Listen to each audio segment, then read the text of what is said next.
YouTube video. I'll be reviewing this album by Sam Smith called In the Lonely Hour. This is an album by UK singer from England, Sam Smith. He's a really good soul singer, got a good voice, good range. He has live instrumentation in his music, which like the guitar, pianos, drums, which make it really good. It starts off this album with Money on My Mind, which is got a really pop beat that you would hear in the clubs, etc., and got a really bassy beat. Some people could say it's got a trap style beat with him singing over it, mainstream, which is really good. So that's how the album starts. Then you have Good Thing, which is got melody, and he's singing very soulful. It's about a good, healthy relationship that's going well, and and healthy and going well. Then we got Stay With Me, which is track number 3, which is about man persuading someone to stay with him, etc. And that's the importance of that track, really. It's about a relationship not going as well, and there's a little bit of trust issues, and they have a lot of issues going on in the relationship, and he's trying to persuade her to stay with him and wanting to make the relationship work, better for worse, even though it's not working, but try and keep it going. Some people could say it's delusion, whatever.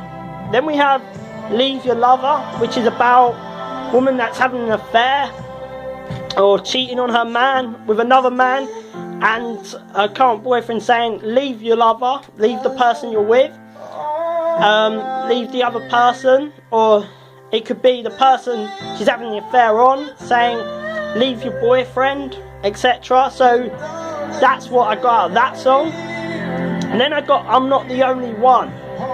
Basically it's on the same concept, where a girl is seeing another person and he's persuading her to leave her boyfriend for him. So it's the opposite way round. So yeah, it's from both perspectives of the same story. Leave Your Lover was from one person's point of view. I'm Not the Only One is from the other point of view, which I think's very interesting, which is a very interesting thing about it. And I think that's what put Sam Smith in a good way. He's got a lot of content. He talks about emotion, he talks about social issues like relationships with cheating, etc., and how some people have other people on the side. I've talked about songs similar on Atmosphere's album. Then we got I've Told You Now. Basically is about secrets and revealing secrets about someone, and being honest with your partner, who you're with, and trying to put everything behind you. That's what I got out of that song. Then I got Like I Can.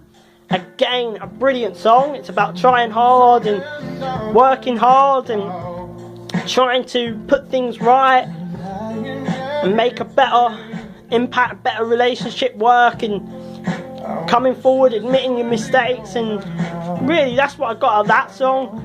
Really heart and emotional track. I love how he sings on it. Really like the production on it.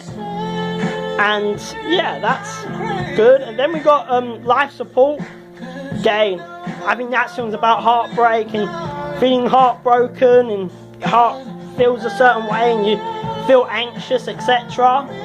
And he's using life support as a metaphor for that. Then we got Not In That Way, is basically about someone likes someone but they don't like them in the same way as the other person likes them.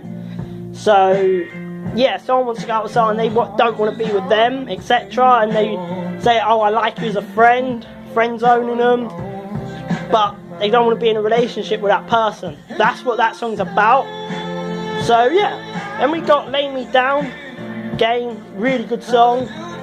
Really like how that sounds.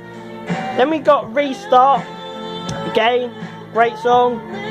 Then we got Latch Acoustic. Again, a really fun song. I really got into that track, and I think Sam Smith has delivered on a really good project here. We got La La La, Naughty Boy featuring Sam Smith. More of a fun song, pop song, club song, whatever.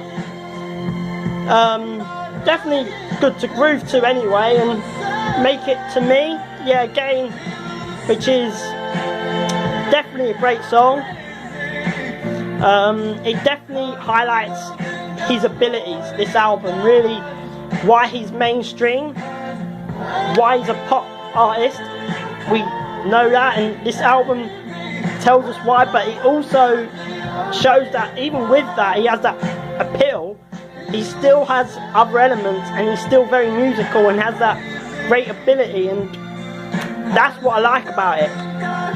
He didn't branch too mainstream, and the balance is right, and I think that's why I think sometimes music in England, mainstream music's slightly better in some ways than in the United States in some aspects, because I do think that the production is slightly better in the mainstream today, in these days. I do think that, which I'm going to be addressing on my Ameli Sadie review that I'm going to be doing next.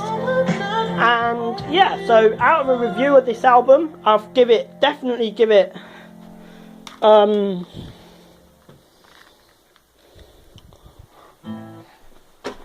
yeah, I'll definitely give it